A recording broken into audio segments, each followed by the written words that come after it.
Bonsoir. Donc Michel Marie, maire de Verson, une commune située à l'ouest de Verson.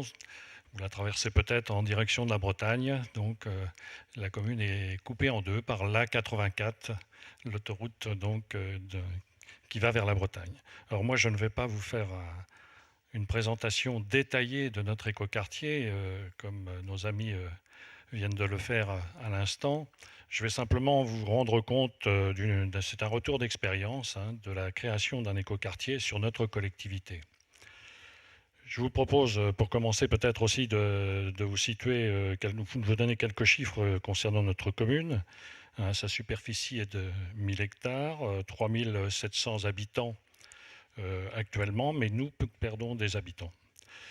On a une collectivité avec 1400 logements et fortement développée à partir de 1975 sous la forme unique de pavillons. C'est vraiment une collectivité où on ne retrouve que des pavillons. Voilà, je vous propose aussi de revenir peut-être en arrière pour situer un peu la problématique que nous avons rencontrée. Nous venions d'être élus. Alors bon, j'avais déjà fait un mandat, c'était dans la continuité. Et au cours des années précédentes, 2008, nous avions, avec mon collègue Jean-Pierre Tostin ici présent, travaillé sur le plan local d'urbanisme et sur un programme local d'habitat intercommunal. Nous étions à l'époque en communauté de communes, 3 communes, Verson, Mouan et Tourville-sur-Odon.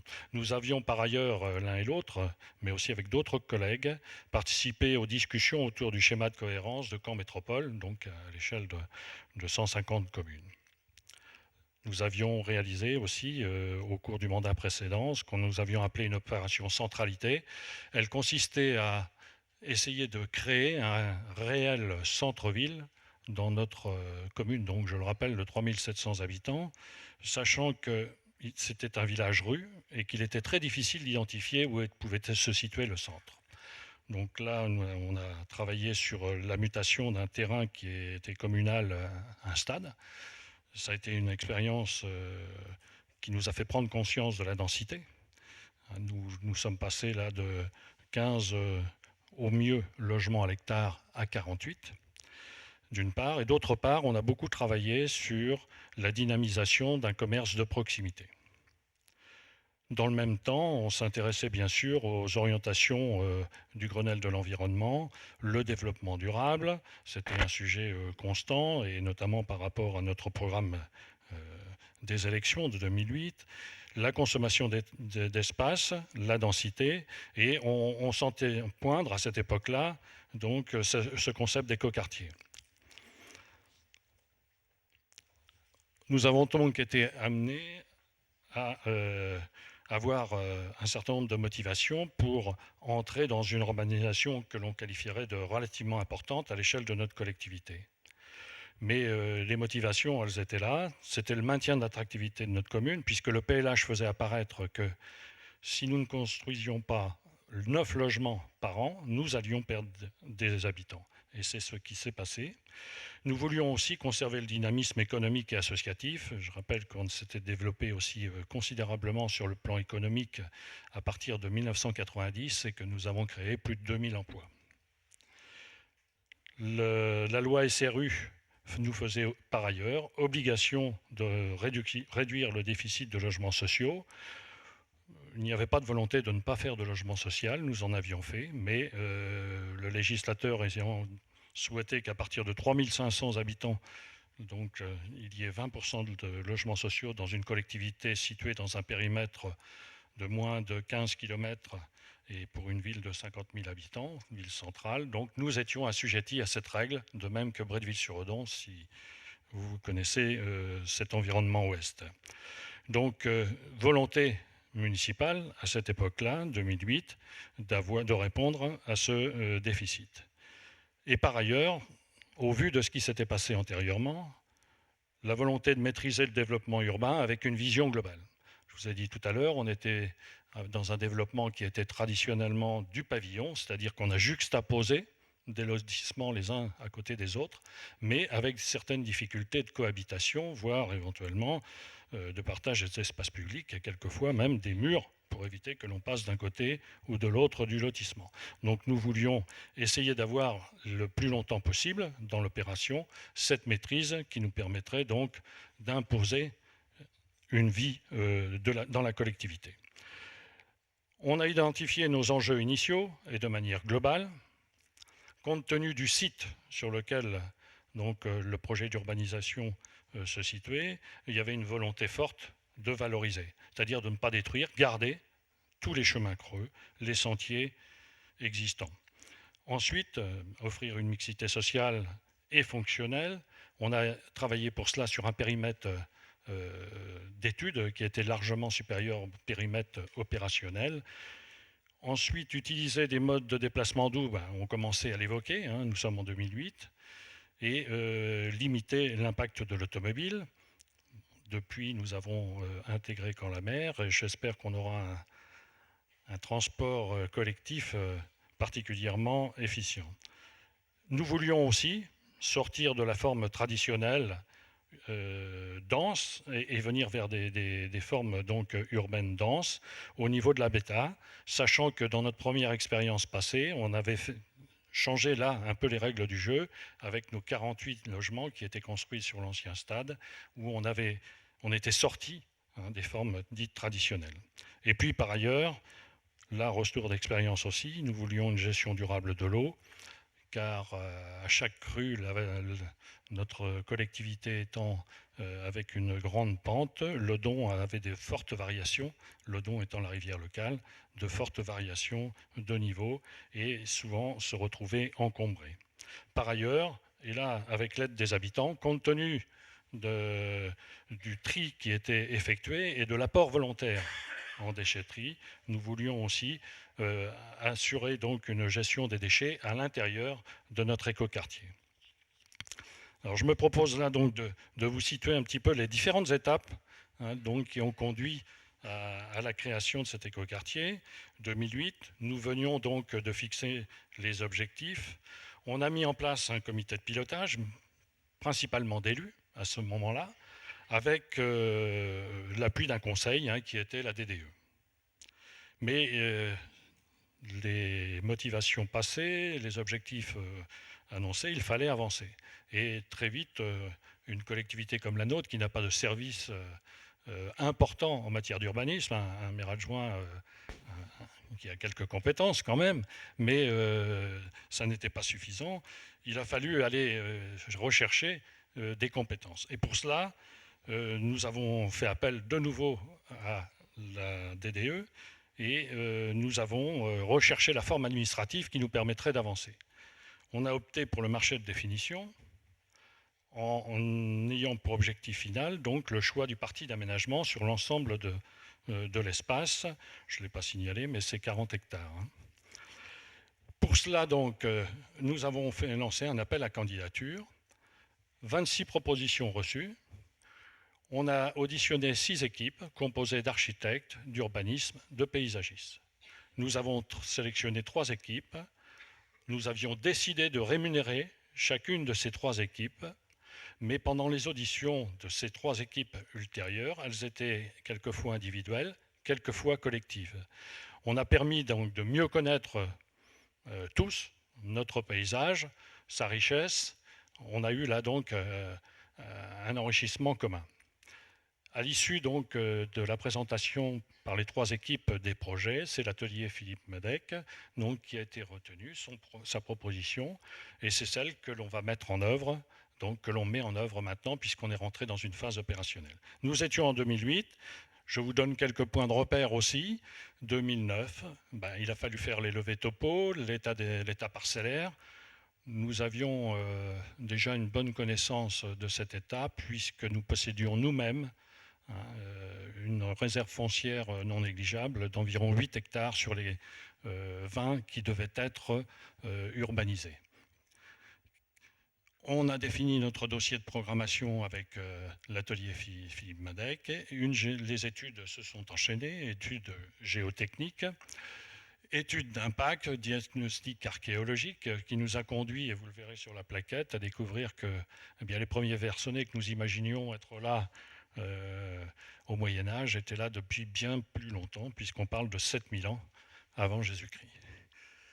Ensuite, choix de l'aménageur. Là, il a fallu donc lancer une procédure qui était relativement longue. 2 candidatures, c'est le schéma qui a été retenu. Et plus nous avancions, plus nous devenions précis avec l'étude de définition et de programmation en termes donc de quantité de logements par rapport à la préétude que nous avait donnée l'atelier Philippe Madec. Les choses ont continué. 2011-2012, nous avons engagé pour la réalisation donc de cet écoquartier la modification du plan local d'urbanisme, les enquêtes publiques concernant la loi sur l'eau, les études acoustiques. Je vous ai indiqué tout à l'heure que nous sommes donc une collectivité qui est coupée par l'autoroute A84. Le site donc, sur lequel l'écoquartier sera construit se trouve à environ 200 mètres donc, de l'A84. Il y a des nuisances. Elles seront prises en compte.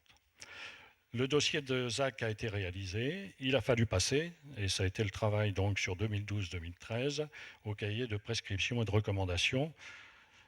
Un document comme celui que nos amis tout à l'heure ont explicité, où on va travailler et bien sur les formes, sur les couleurs, et voire quelquefois aller plus loin, notamment sur les conditions d'utilisation énergétique. Et nous, on a une préconisation générale aujourd'hui, c'est la RT 2012, moins 10%. Nous sommes encore un peu plus sévères, si je puis dire. Nous allons continuer, donc, voilà. On est dans la phase avec la schéma de la commercialisation des lots. Les travaux d'infrastructure de la phase 1 sont en cours et bien les différents promoteurs, opérateurs qui s'intéressent à notre projet discutent avec l'aménageur des conditions dans lesquelles donc, ils peuvent intervenir. Nous prévoyons donc à partir de 2020 la création du secteur des perruques, donc secteur 2, et les travaux d'entrée de ville. On aura aussi, je pense, à partir de ce moment-là, nos nouveaux habitants et en nombre, puisque cette première phase comporte plus de 350 logements.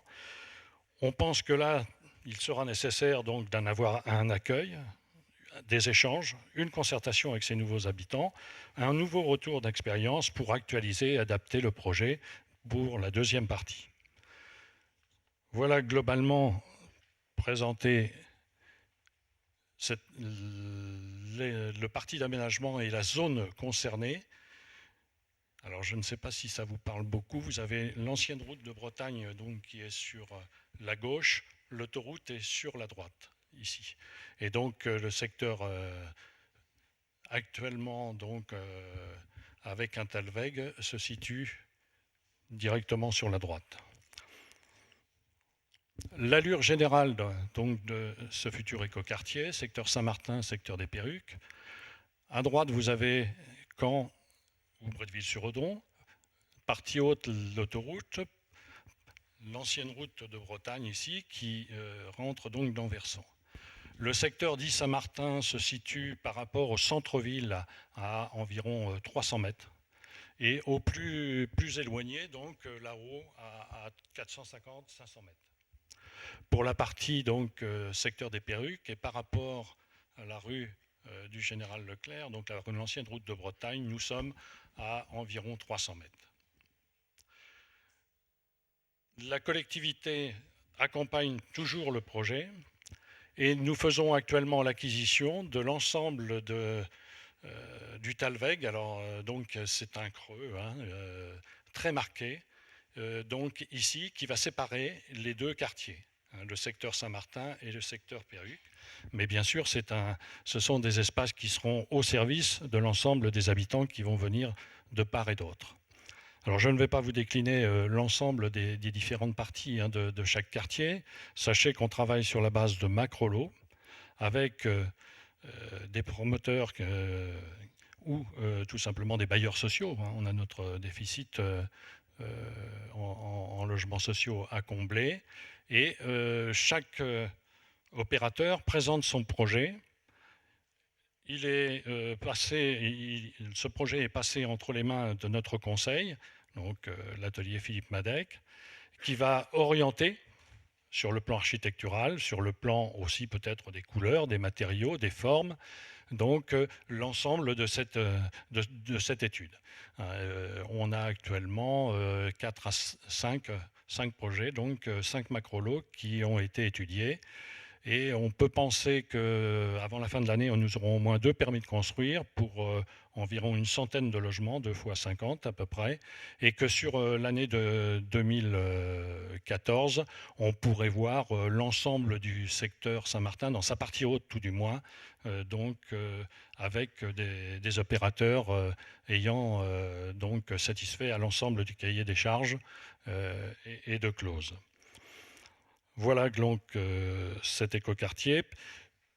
On se donne la possibilité de pouvoir discuter, donc je vous l'ai dit, à partir de 2020, de manière plus flexible avec l'aménageur, et notamment pour le secteur des périques, par rapport à la partie inférieure ici. Donc je vous ai dit tout à l'heure que on avait travaillé sur du commerce de proximité. On est assez heureux de notre centre-bourg. C'est un centre très très vivant. Il y a une quarantaine de services différents qui passent par l'alimentation, mais aussi les professions libérales et médicales et paramédicales. Donc on a un lieu de vie. Si ce lieu de vie venait effectivement quelquefois à peut-être être dépassé par cette nouvelle ces nouveaux habitants, on se garde la possibilité de pouvoir retravailler en front de rue sur d'autres arrivées éventuelles donc d'activités de ce type. Si je peux donner quelques conseils aux élus qui seraient dans la salle, je pense que pour arriver et avancer dans un tel projet, car c'est quand même un projet important pour nous, hein, c'est 650 logements, il faut avoir la volonté d'y consacrer quelques moyens. C'est-à-dire qu'il faut accepter pour une collectivité de payer des études. C'est absolument indispensable. Il faut aussi, et c'est l'idéal, avoir un peu de maîtrise foncière initiale. Toutes les opportunités, il faut les saisir. Si on veut pouvoir peser ensuite et si on veut pouvoir garder un peu de maîtrise sur l'opération. Il y a la pression, évidemment, d'un ensemble d'opérateurs sur les terrains qui sont en devenir. Et à chaque fois qu'on a la potentialité de pouvoir intervenir nous-mêmes, c'est préférable. Je crois qu'il faut que l'équipe aussi, quand elle se lance dans cette aventure, elle ait des objectifs clairement affichés.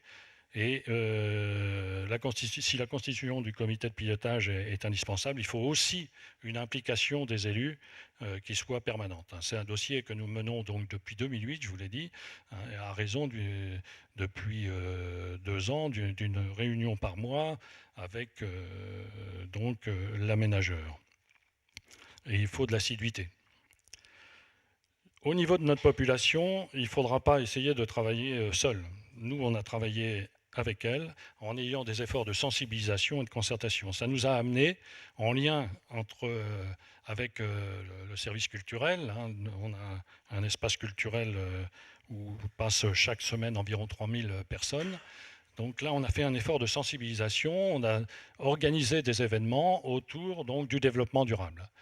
Que ce soit, alors on l'a qualifié par exemple la fête ADD, la fête au développement durable, mais c'était le prétexte pour parler habitat, densification, c'était pour parler énergie, c'était pour parler aussi forme nouvelle d'habitat, nouveaux matériaux. Alors ce n'était pas tout à fait culturel, mais finalement, par ce biais-là, on a réussi à faire passer le message. À chaque étape, vous l'avez peut-être vu, je ne l'ai pas signalé, on a eu aussi des réunions de concertation. C'était nécessaire. Je dois vous dire que la situation à Verson est relativement apaisée. C'était un peu une déception. On n'a pas eu, mais on avait du monde pour la fête à Dédé, mais on n'avait pas beaucoup de monde dans les réunions de concertation à contrario. Donc, je ne sais pas s'il fallait y voir un lien. Voilà. Et puis, bien maintenant, nous sommes dans un dialogue continu avec l'aménageur, c'est évident, mais aussi avec les promoteurs.